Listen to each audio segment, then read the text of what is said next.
우선 예레미야 38장 14절 말씀부터 28절까지 한 절씩 교독으로 읽겠습니다. 예레미야서 38장 14절로 끝절 28절까지 한 절씩 교독으로 읽습니다. 시드기야 왕이 사람을 보내어 선지자 예레미야를 여호와의 성전 셋째 문으로 데려오게 하고 왕이 예레미야에게 이르되 내가 네게 한 가지 일을 물으리니 한마디도 내게 숨기지 말라. 예레미야가 시드기야에게 이르되 내가 이 일을 왕에게 아시게 하여도 왕이 결코 나를 죽이지 아니하시리이까 가령 내가 왕을 권한다 할지라도 왕이 듣지 아니하시리이다. 시드기야 왕이 비밀이 예레미야에게 맹세하여 이르되 우리에게 이 영혼을 지으신 여호와께서 살아계심을 두고 맹세하노니 내가 너를 죽이지도 아니하겠으며 내 생명을 찾는 그 사람들의 손에 넘기지도 아니하리라 하는지라.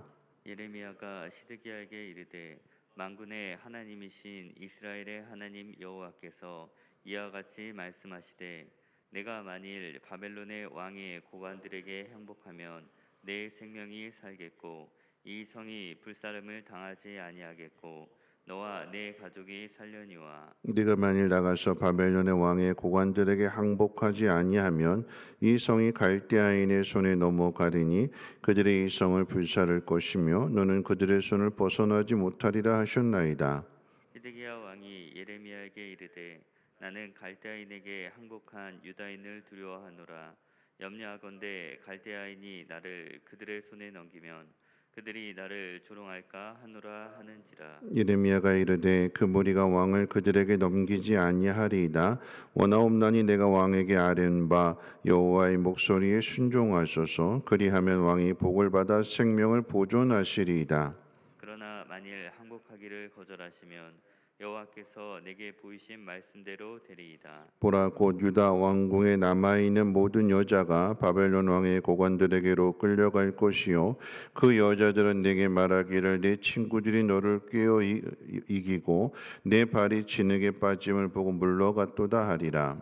내 아내들과 자녀는 갈대아인에게로 끌려가겠고 너는 그들의 손에서 벗어나지 못하고 바벨론 왕의 손에 잡히리라. 또 내가 이 성읍으로 불사름을 당하게 하리라 하셨나이다. 시드기야가 예레미야에게 이르되 너는 이 말을 어느 사람에게도 알리지 말라. 그리하면 내가 죽지 아니하리라. 만일 고관들이 내가 너와 말하였다 함을 듣고 와서 내게 말하기를 내가 왕에게 말씀한 것을 우리에게 전하라. 우리에게 숨기지 말라. 그래야면 우리가 너를 죽이지 아니하리라. 또 왕이 내게 말씀한 것을 전하라 하거든. 그들에게 대답하되 내가 왕 앞에 간구하기를 나를 요나단의 집으로 되돌려 보내지 마소서. 그리하여 거기서 죽지 않게 하옵소서 하였다 하라 하니라. 모든 고관이 예레미야에게 와서 물으매 그가 왕이 명령한 모든 말대로 대답하였으므로 일이 탄로나지 아니하였고 그들은 그와 더불어 말하기를 그쳤더라. 예레미야가 예루살렘이 함락되는 날까지 감옥들에 머물렀더라. 아멘. 오늘 이 본문의 말씀의 내용을 보면 유다 왕국은 마지막 기회에 하나님이 주시는 마지막 기회에 직면하게 됩니다.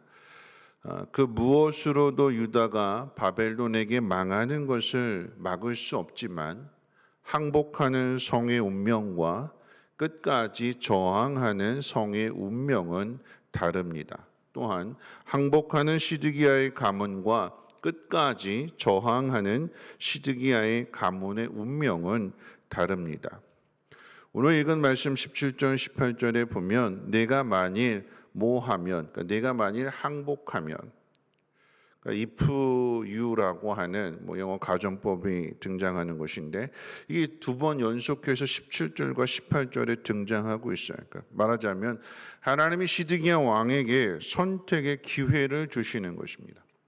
이 마지막 기회에서 올바른 선택을 한다면 생명의 손실을 줄이고 더 나아가서 시드기야 가문의 그 비참한 죽음을 피할 수 있습니다.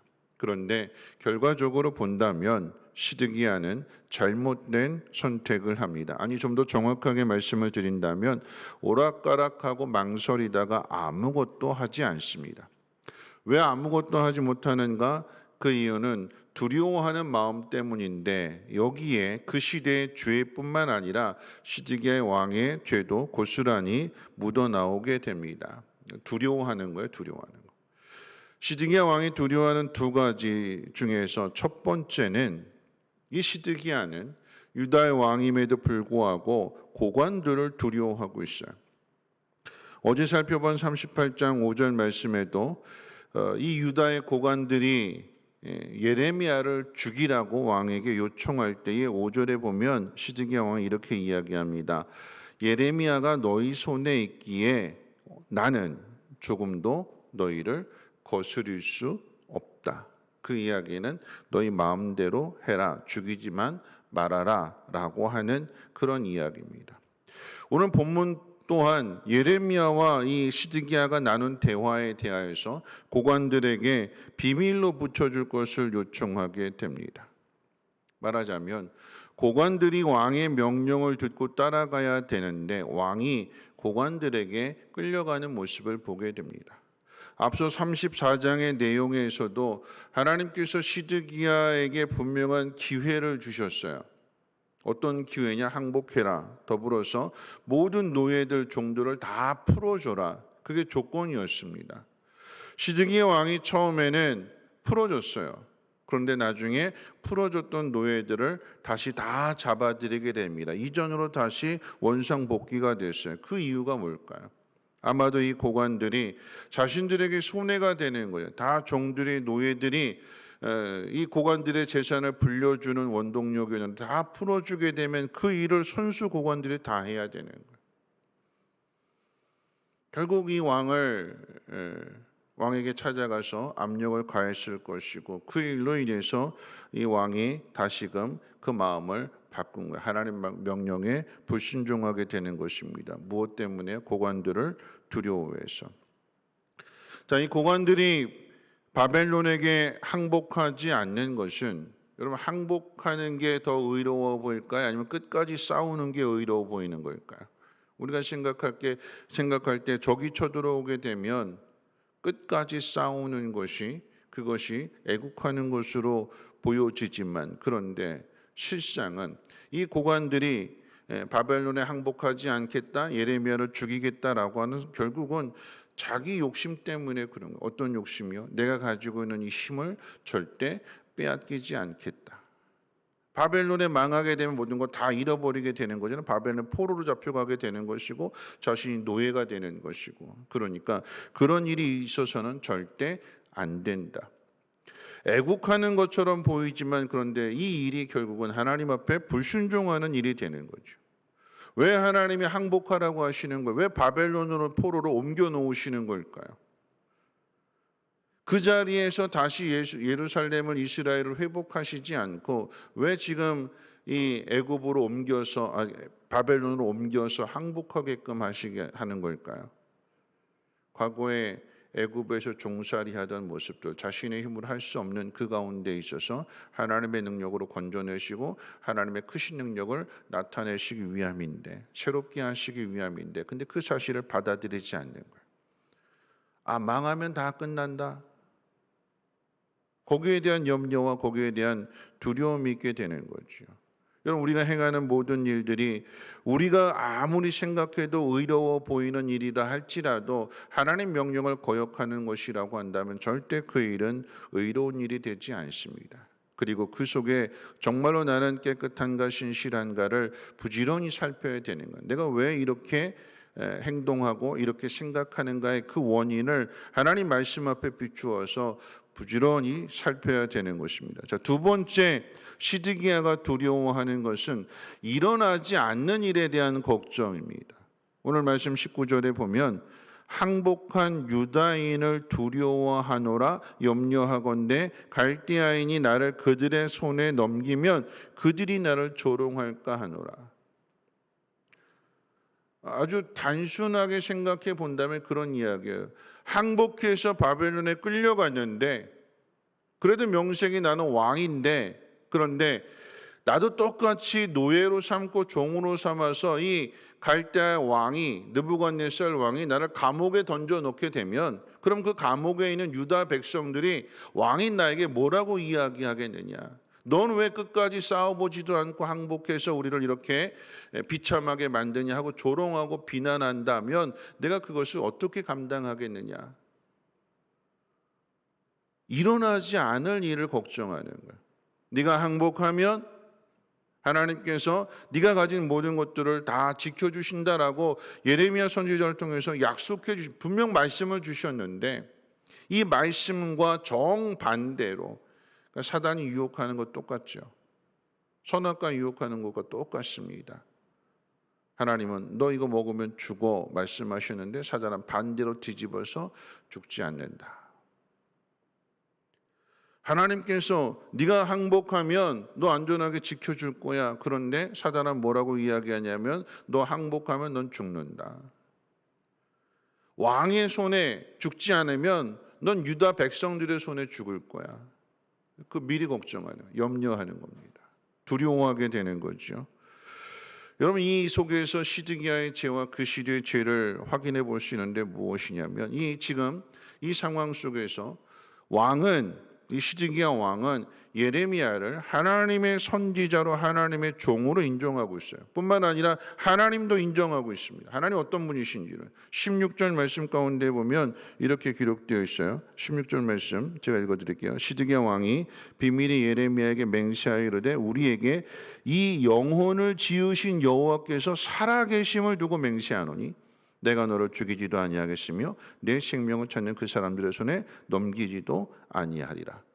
시드기야 왕이 지금 예레미야 선지자에게 하는 말이 뭐냐면, 하나님은 우리의 영혼을 지으신 분이시요 살아계신 하나님이시다라고 인정하고 있어요.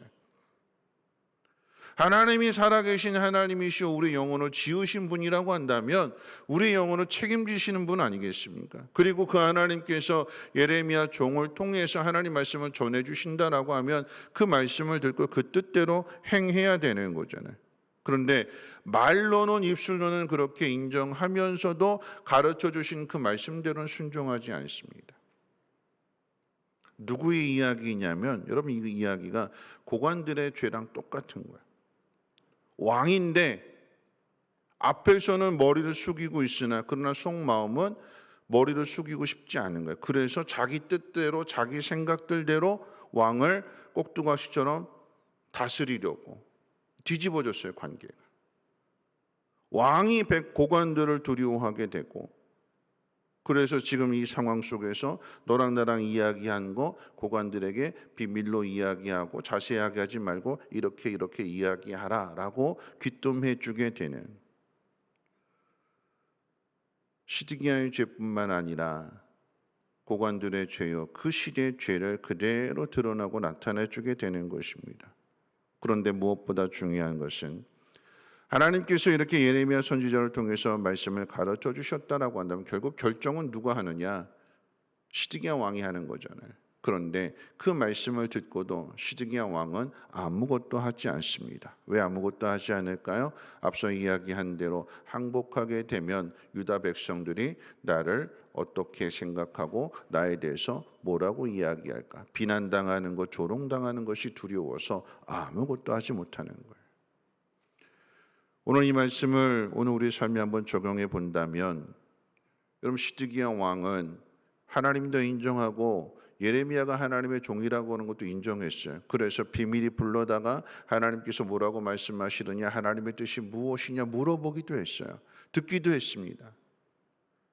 가르쳐 줬는데 근데 실상은 아무것도 행하지 않습니다. 그래서 내일 살펴보게 될 이 39장 말씀 가운데 바벨론 왕의 심판대 앞에 서게 되는 것이고, 거기서 비참한 죽음을 당하게 되는 것이며, 더 나아가서는 결국은 하나님의 심판대 앞에 서게 되는 것을 이야기합니다. 아무것도 하지 않았어요. 우리가 생각할 때에 하나님을 인정했고 예레미야도 하나님의 종으로 인정했고 하나님의 뜻이 어디에 있는가 물어보기도 했고 하나님 심판대 앞에 섰을 때 시드기야가 뭐라고 이야기할까? 하나님, 나는 고관들이 예레미야 죽이려고 했을 때 나는 죽이지 못하도록 막아줬습니다. 깊은 수렁에서 건져내기도 했습니다. 그리고 불러다가 하나님의 뜻이 무엇이는지도 물어보기도 했습니다.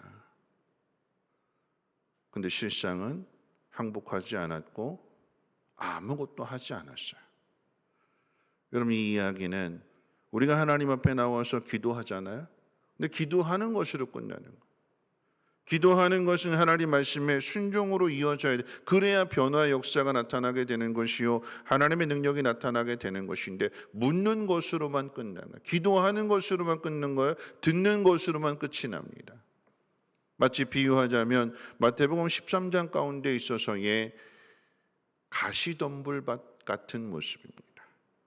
뿌리도 내리기는 했는데, 그런데 위로 올라가서 자라는 가운데 가시덤불이 막혀 있으니까 그것이 무엇이냐? 염려여 근심이라고 그랬어요. 재물에 대한 욕심이라고 그랬습니다. 거기에 막혀서 아무것도 결실을 맺지 못하는 시드기야의 모습이 그런 모습이요, 남유다의 마지막 모습이 그와 같은 모습입니다. 하나님 말씀이 들려졌는데, 그리고 갈대아가 쳐들어와서, 바벨론이 쳐들어와서 하나님 말씀대로 이루어졌는데도 불구하고 위기의 상황인 것 인식하지만 하나님 말씀대로 하나님의 뜻대로 결단하지 못하고 순종하지 못하고 아무것도 하지 못하는, 결국 그게 죄가 되는 거죠. 아무것도 하지 않은 것, 여러분, 결승선을 통과해야 인정이 되는 것이지, 결승선이 앞에 있는데 그 앞까지, 바로 1m 앞까지 달려왔다 할지라도 그 선을 넘어가지 않으면 인정이 되지 않는 거죠. 오늘 우리 신앙 가운데 있어서 우리는 어디까지 가는가? 하나님 말씀을 듣는 자리까지 오는 것으로 만족하지 않고 하나님 말씀을 들었을 때에 그 말씀 앞에 순종하는 것, 그리고 하나님 앞에 맡기는 것. 여러분, 오늘 이 말씀 속에서 우리는 또 한 사람 한번 생각해 보게 되는데, 빌라도죠. 빌라도. 예수님이 죄가 없다라고 하는 것을 알면서도 폭동이 일어나는 것이 두려워서 예수님을 십자가에 넘겨주게 되는, 사람들의 비난과 조롱이 두렵고 자신의 안위가 걱정이 되어서 죄 없는 예수님을 십자가에 넘겨주게 되는 그 죄가 오늘 시드기야에게 동일하게 나타나게 되는 것이고 오늘 우리에게 있지는 않는가? 오늘 이 말씀을 생각해 볼 때 우리가 기억하고 함께 기도해야 될 말씀은 19절 말씀 가운데, 20절 말씀 가운데 이렇게 기록되어 있습니다. 예레미야가 이르되 그 무리가 왕을 그들에게 넘기지 아니하리이다. 원하옵나니 내가 왕에게 아뢰는 바 여호와의 목소리에 순종하소서. 그리하면 왕이 복을 받아 생명을 보존하시리이다. 여러분, 이게 답이에요. 이게 하나님 말씀입니다. 그런데 사단은 자꾸 이 말씀을 뒤집어서 순종하면 이런 일이 일어나지 않을까, 비난받지 않을까, 조롱당하지 않을까 염려하게 하고, 그 염려로 인해서 아무것도 하지 못하게 되는, 결국 그것은 불순종이다. 반대로 하나님 말씀 앞에 순종하면 하나님이 약속하신 대로 우리의 생명을 보존해 주시고 하나님의 자녀로서 부끄럽지 않도록, 때로는 비난당할 수도 있고 조롱당할 수도 있어요. 그런데 우리가 하나님 말씀 가운데 순종한다면 하나님은 그 비난과 조롱을 뒤집으시는 거잖아요. 악을 선으로 바꾸시는 거잖아요. 예수님의 십자가는 비난과 조롱의 자리였어요. 네가 하나님의 아들이라고 하면 한번 내려와 봐. 그런데 그 모든 것들을 다 감당하시고 순종하시게 될 때에 그 예수님의 십자가가 우리의 구원의 십자가가 되는 것이요, 그 구원의 은혜를 받은 사람들이 하나님 앞에 찬양하며 하나님 앞에 감사하는 거 아니겠습니까? 바꾸는 거예요. 뭐가 바꿀까요? 순종입니다. 오늘도 저와 여러분들이 오늘 하나님의 뜻 앞에 순종하심으로 인하여서 머뭇거리지 말고 망설이지 말고 아무것도 하지 않는 모습이 아닌 결단하시고 순종하는 하나님의 거룩한 백성들 되시기를 주님의 이름으로 축원을 드립니다. 우리 찬송가 380장 찬송하신 후에 함께 통성으로 기도합니다.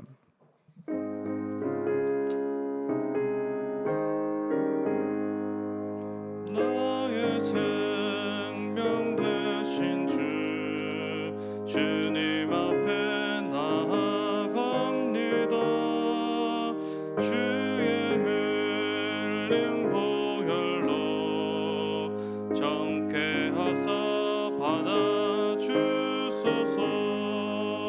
날마다 날마다 주를 찬송하겠네. 주의 사랑 줄로서 나를 굳게 잡아 매소서. 괴로운 세상 지낼 때 나를 인도하여 주소서. 주를 믿고 나가며 나의 길을 잃지 않겠네. 날마다 날마다 주를 찬송하겠네. 주의 사랑 줄로서 나를 굳게 잡아 매소서. 세상 살아갈 때에 주를 더욱 사랑합니다. 밝고 빛난 천국에 나의 영혼 들어가겠네. 날마다 날마다 주를 찬송하겠네. 주의 사랑 줄로서 나를 굳게 잡아 매소서.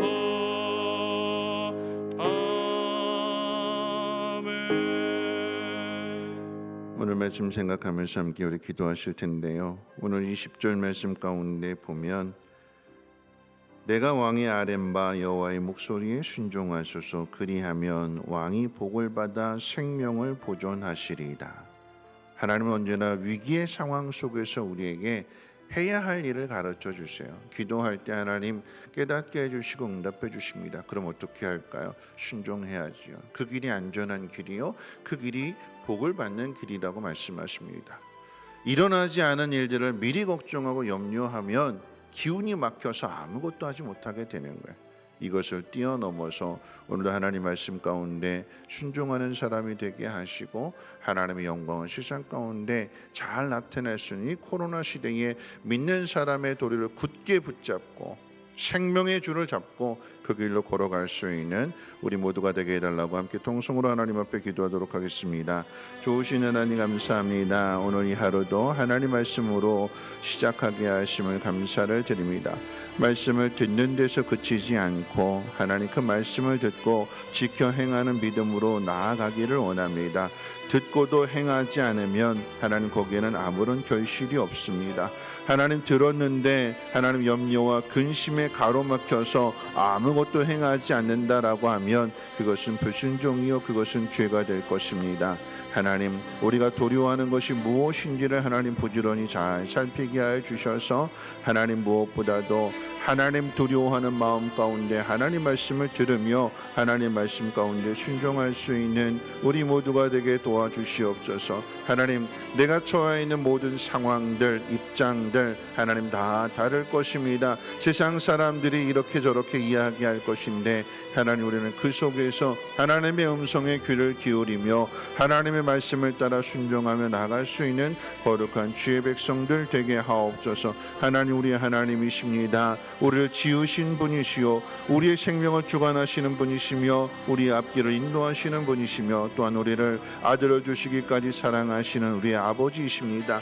하나님을 신뢰하며 하나님 의지하며 그 뜻 가운데 순종함으로 인하여 아버지의 영광을 나타낼 수 있는 우리 모두가 되게 하옵소서. 하나님 때론 조롱받는 일 비난당하는 일이 두려워서 앞으로 나아가지 못할 때가 있습니다. 하나님 그런데 예수님은 십자가의 자리에서 그 비난과 그 조롱을 다 감수하셨으며 끝까지 순종하셨습니다. 그러므로 우리의 구원의 십자가를 이루어 주셨습니다. 하나님, 오늘 우리도 하나님 맡겨주신 귀한 사명들 감당할 때에 비난당하는 일들, 조롱당하는 일들 있을지라도 하나님 말씀 가운데 순종하며 나아가기를 원합니다. 특별히 하나님 코로나로 인하여 하나님 교회가 비난을 당하고 조롱을 당하고 있으나 하나님 그 가운데 하나님의 뜻이 무엇인지를 잘 분별하여서 그 뜻 가운데 행함으로 인하여 교회가 든든하게 세움을 받게 도와주시고 이 교회를 통하여 하나님의 영광의 빛을 세상 가운데 비추게 하옵소서.